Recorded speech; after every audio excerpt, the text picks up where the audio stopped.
विश्व स्वास्थ्य संगठन यानी WHO ने गाजा पट्टी में हालात पर चिंता जताई है और ये बेहद गंभीर चिंता जताई गई है। दरअसल WHO का कहना है कि गाजा पट्टी के 36 अस्पतालों में से सिर्फ 15 ही इस वक्त काम कर रहे हैं। अस्पतालों में मेडिकल सप्लाई की किल्लत बेहद चिंताजनक है। WHO के प्रमुख ने युद्धग्रस्त फिलिस्तीनी क्षेत्र में भूख और हताशा का हवाला भी दिया। WHO की जारी चेतावनी में कहा गया कि गाजा की आबादी गंभीर संकट में है और गाजा में इजरायल और हमास दोनों एक दूसरे के खिलाफ भीषण युद्ध छेड़े हुए हैं। हमास ने दावा किया कि उसने 10 इजरायली सैनिकों को मौत के घाट यहां पर उतार दिया और पश्चिमी मीडिया में छपी रिपोर्ट के मुताबिक पिछले 24 घंटे में 250 फिलिस्तीनी अपनी जान गंवा चुके हैं।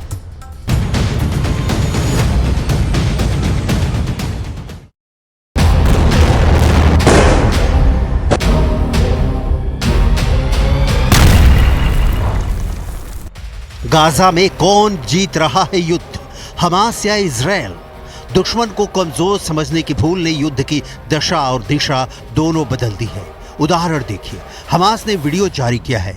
एक दो नहीं, इजरायली सेना को टारगेट बनाकर हमास उनका खात्मा कर रहा है। हमास का दावा है कि इस भीषण हमले में इजरायली डिफेंस फोर्स के 10 सदस्यों की मौत हो गई है। हमास के दावे में अगर रत्ती भर भी सच्चाई है तो इजरायल के लिए, प्रधानमंत्री बेन्यामिन नेतन्याहू के लिए ये एक बहुत बड़ा झटका है। इजरायल ने युद्ध को लेकर नया दावा किया है, लेकिन क्या हमास के हमले में वाकई 10 सैनिकों की मौत हुई है, इसकी पुष्टि नहीं की जा सकती।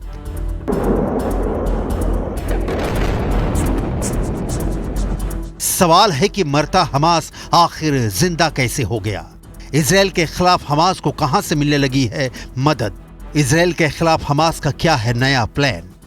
हमास का दावा है कि उसके अल कसाम ब्रिगेड ने इजरायली सैनिकों को निशाना बनाया है। अल कसाम ब्रिगेड गुरिल्ला युद्ध लड़ने में माहिर माना जाता है। आपको याद हो तो 7 अक्टूबर को इजरायल में घुसकर हमला खूंखार अल कसाम ब्रिगेड ने ही किया था। यह हमला इतना तेज और सटीक था कि इजरायल की पूरी डिफेंस लाइन तीतर बीतर हो गई। दावा किया जा रहा है कि अल कसाम ब्रिगेड इजरायल के 35 सैनिकों को बंधक बनाए हुए है।